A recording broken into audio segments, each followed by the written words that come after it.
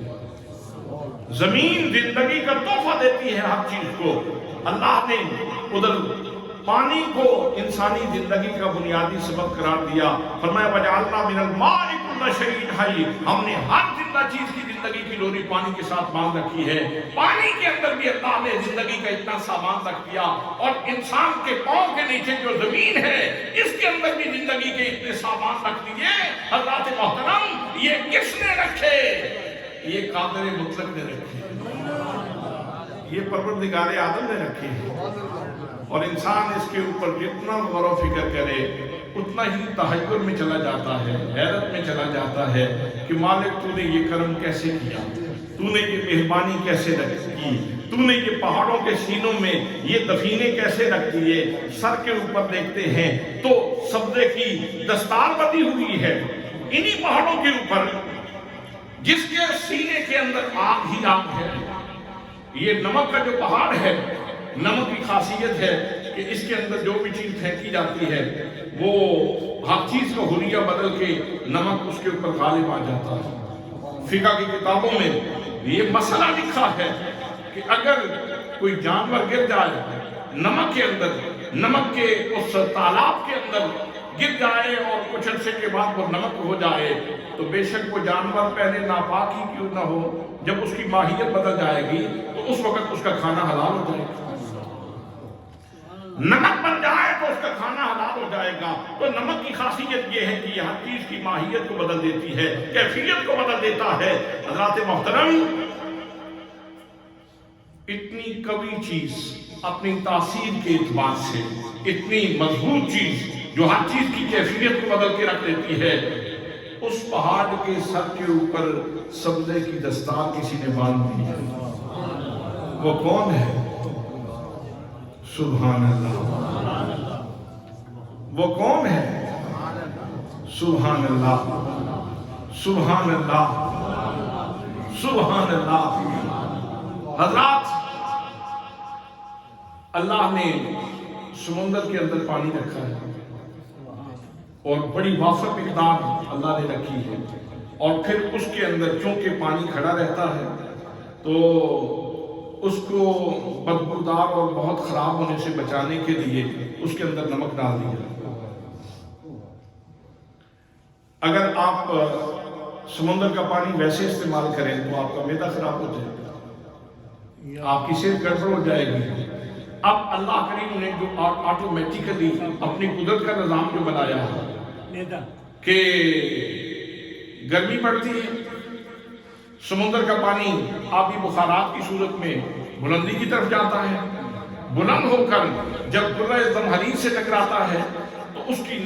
کی نمکیات کو وہ کرۂ زمہریر چھین لیتا ہے, اس سے وہ نمکیات چھین لیتا ہے, اور پھر پانی نمکیات سے پاک ہو کے بارش کی صورت میں اٹھتا کراچی سے ہے اور برستا ملک وال کے اوپر ہے. پانی اٹھتا ہے کراچی سے اور دیگر سمندری علاقوں سے پانی اٹھتا ہے اور برستا ہے پورے علاقے میں دائیں بائیں میں. تو اللہ کریم نے اس طرح زندگی کی سوغات تقسیم کی ہے. تو یہ اس کی قدرت کی دلیل ہے. اللہ نے اپنے حبیب صلی اللہ تعالیٰ علیہ وسلم کے معراج نامے کو بیان کرنے سے پہلے اللہ نے اپنی قدرت کی طرف اشارہ کیا ہے. میں عاجز نہیں ہوں, میں کمزور نہیں ہوں, میرے اندر بڑی قوت موجود ہے, میں قوت والا ہوں, میں قدرت والا ہوں. سبحان الذی اسریٰ بعبدہ, پاک ہے وہ ذات جس نے اپنے محبوب صلی اللہ تعالیٰ علیہ وسلم کو سیر کروایا. پاک ہے وہ ذات جس نے اپنے محبوب صلی اللہ تعالیٰ علیہ وسلم کو سیر کروائی. اور اگر آپ تھوڑا سا وادی کے جھروکوں میں جھانک کے دیکھیں تو اللہ نے اس سے پہلے بھی اپنی قدرت کے کئی نظارے عطا فرمائے ہیں. ایک اللہ کریم کی قدرت ہے اور ایک اللہ کریم کا قانون ہے. اللہ کریم کا ایک قانون ہے اور ایک اس کی قدرت ہے.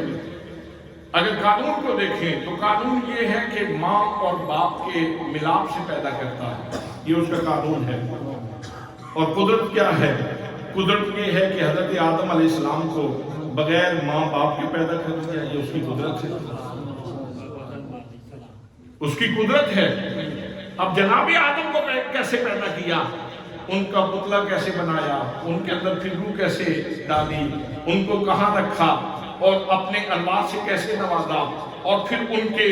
ماتھے کے اندر اللہ نے اپنے محبوب صلی اللہ تعالیٰ علیہ وسلم کا نور کیسے ودیعت کیا، یہ ساری کی ساری لطیف کہانی ہے جو اللہ کی قدرت کے اوپر دلیل ہے، اللہ کی مہربانیوں کے اوپر دلیل ہے۔ تو جو معمول کی چیزیں ہوتی ہیں، جو امور عادیہ ہوتے ہیں، ان کو کہا جاتا ہے قانون، اور جو امور غیر عادی ہوتے ہیں، جو عادت کے مطابق وقوع پذیر نہیں ہوتے، ان کو خرق عادت کہا جاتا ہے، اور اگر ان کی نسبت اللہ کی طرف ہو تو قدرت کہا جاتا ہے، اور اگر کسی نبی کی صداقت کے لیے نبی کے ہاتھ سے ظاہر ہو تو اس کو معجزہ کہا جاتا ہے، نبی کی طرف منسوب ہو تو، اگر کسی ولی کی طرف منسوب ہو تو اس کو کرامت کہا جاتا ہے، اور اگر کسی عام مومن کے ہاتھ سے وہ اس کا وقوع ہو تو اس کو معونت کہا جاتا ہے، اور اگر کسی کافر یا فاسق کے ہاتھ سے اس کا وقوع ہو تو اس کو استدراج کہا جاتا ہے۔ تو یہ اللہ کریم کی اپنی عنایت ہے، جہاں کہیں اپنی قدرت کا ظہور فرمانا چاہے تو فرما دیتا ہے۔ ڈائریکٹ ہوگا، ذات خداوندی کی طرف نسبت ہوگی تو وہ چیز قدرت کہلائے گی، نبی کی طرف نسبت ہوگی تو وہ چیز معجزہ کہلائے گی، ولی کی طرف اس کی نسبت ہوگی تو وہ کرامت کہلائے گی، کسی عام بندے کی طرف نسبت ہوگی تو اس کو معونت کہا جائے گا، اور اگر کسی کافر یا فاسق کی طرف اس کی نسبت ہو تو اسے استدراج کہا جائے گا۔ لیکن یہ اللہ کی قدرت کے ہی مختلف نظارے ہیں، اللہ کی قدرت کے ہی مختلف نظارے ہیں۔ حضرات محترم، قانون یہ ہے کہ میرا رب جانور کے پیٹ سے دوسرا جانور نکالتا ہے اور ان کے ملاپ کی صورت میں، لیکن قدرت کیا ہے؟ حضرت صالح علیہ السلام کی تعریف پڑھو، مورتیاں بنانے والے، مجسمہ سازی کرنے والے اپنے فن کے اوپر ناز کرتے ہیں۔ اللہ نے فرمایا پیارے صالح، آپ یہ دیکھیں میں آپ کی شان کیسے ظاہر کرتا ہوں۔ جناب صالح علیہ السلام نے اپنی لاٹھی کی جو ٹھوکر لگائی تو پتھر کے اندر سے اونٹنی نکل رہی ہے، پتھر کے اندر سے زندہ اونٹنی نکل رہی ہے۔ حضرات محترم، جس پتھر کے اوپر کوئی بوٹا بھی پیدا نہیں ہوتا، جس کے اوپر کوئی درخت بھی پیدا نہیں ہوتا، اس درخت کے اندر سے اونٹنی نکل رہی ہے، اور صرف اونٹنی نہیں ہے بلکہ اونٹنی کے پیٹ کے اندر بچہ بھی موجود ہے۔ جیسے ہی وہ اونٹنی باہر آتی ہے تو باہر نکل کے وہ بچہ جن دیتی ہے۔ یہ اللہ کی قدرت ہے، اور حضرت صالح علیہ السلام کا معجزہ ہے، حضرت صالح علیہ السلام کا معجزہ ہے۔ میرے دوستو، عام معمول یہ ہے، امور عادیہ میں دیکھیں تو ماں اور باپ کے ملاپ سے بچے پیدا ہوتے ہیں، لیکن جب حضرت عیسیٰ علیہ السلام کو اللہ کریم نے پیدا کیا تو جناب مریم سلام اللہ علیہا ایک عفت مآب شخصیت ہیں، ایک انتہائی پاکیزہ شخصیت ہیں۔ ان کو آ کے فرشتے نے کہا کہ اللہ تمہیں بیٹا عطا فرمانے والا ہے، تو جناب مریم بول پڑی، لم یمسسنی بشر، مجھے تو کسی بشر نے چھوا ہی نہیں، تو میرے ہاں بیٹا کیسے پیدا ہوگا؟ تو ارشاد ہوتا ہے یہ اللہ کی مرضی ہے۔ اور جب انہوں نے بچہ جن لیا،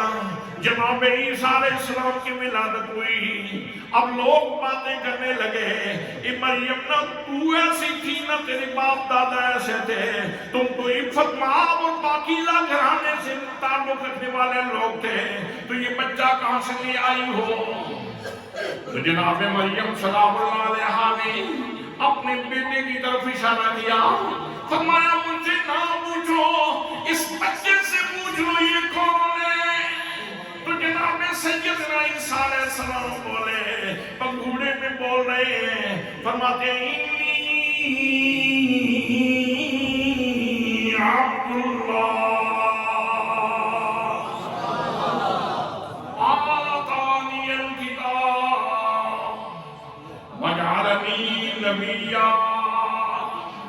فرمایا او حیرت کا مظاہرہ کرنے والوں، اللہ کی قدرت کے اوپر یقین رکھو، میں اللہ کا بندہ ہوں، اللہ کریم نے مجھے کتاب بھی عطا فرمائی ہے اور مجھے اللہ کریم نے نبوت کا تاج بھی عطا فرمایا ہے۔ نہ امور عادیہ میں سے ایسے بچے کا پیدا ہونا ہے اور نہ ہی اتنی چھوٹی عمر کے بچے کا بولنا امور عادیہ میں سے، تو بغیر باپ کے بچے کو پیدا کرنا یہ بھی اللہ کی قدرت ہے، سبحان اللہ۔ اور پھر پنگھوڑے میں بولنا اور اتنی بڑی صداقت کا اعلان کرنا یہ بھی اللہ کی قدرت کی دلیل ہے، یہ بھی اللہ کی قدرت کی دلیل ہے۔ تو دوستان محترم، اللہ کریم نے اپنے حبیب صلی اللہ تعالیٰ علیہ وسلم کی شانوں اور عظمتوں کے بیان سے پہلے، کیونکہ کثرت سے میرے آقا کے ہاتھوں کے اوپر معجزات کا ظہور ہونا تھا، تو تمہید کے طور پہ اللہ نے مختلف نشانات قائم کیے۔ آقا کی شان سے پہلے، شان کے ظہور سے پہلے تمہید کے طور پر مختلف نشانات قائم کیے ہیں۔ دیکھ لو جناب آدم کی میں نے پیدائش کیسے کی، دیکھ لو میں نے جناب حضرت عیسیٰ علیہ السلام کی پیدائش کیسے کی ہے، ان کو کیسے پیدا کیا ہے، دیکھ لو میں نے زندہ اونٹنی پتھر کے پیٹ سے کیسے نکالی، دیکھ لو میں نے جناب عیسیٰ علیہ السلام کے ہاتھ پہ یہ شان رکھی کہ وہ ہاتھ لگاتے ہیں تو مادرزاد اندھا ٹھیک ہو جاتا ہے، نہ بینے کو بینائی مل جاتی ہے، کوڑ دادا ٹھیک ہو جاتا ہے۔ دیکھ لو میں نے جناب موسیٰ کلیم اللہ علیہ السلام کے عصا سے 70,000 سانپوں کو نگلوا دیا۔ اگر میں اتنی شان رکھتا ہوں اور دیگر انبیاء کو یہ شان عطا فرما سکتا ہوں تو میں اپنے محبوب صلی اللہ تعالیٰ علیہ وسلم کو بھی یہ شان عطا فرما سکتا ہوں۔ نعرہ تکبیر،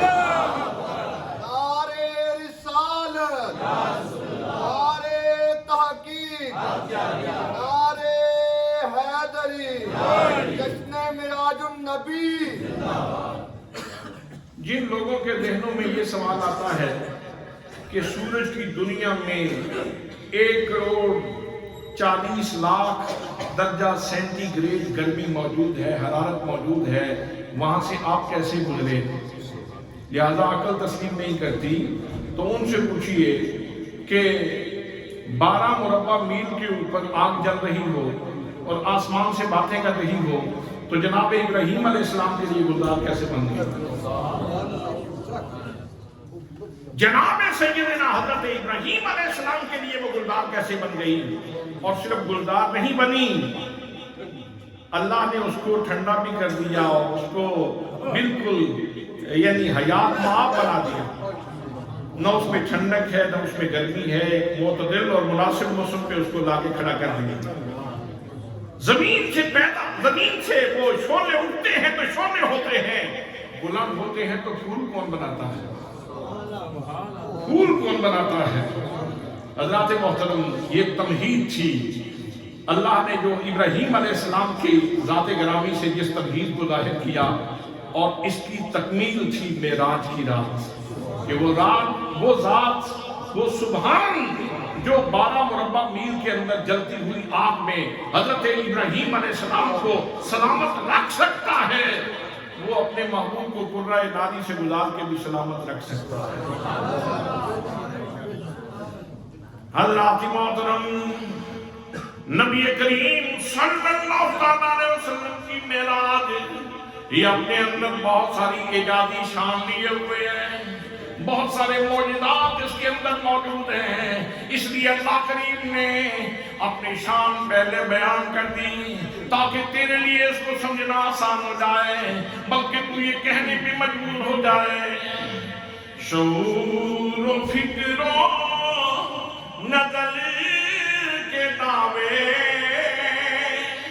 حد تعین سے بری نہ پائے، شعور و فکر و نظر کے دعوے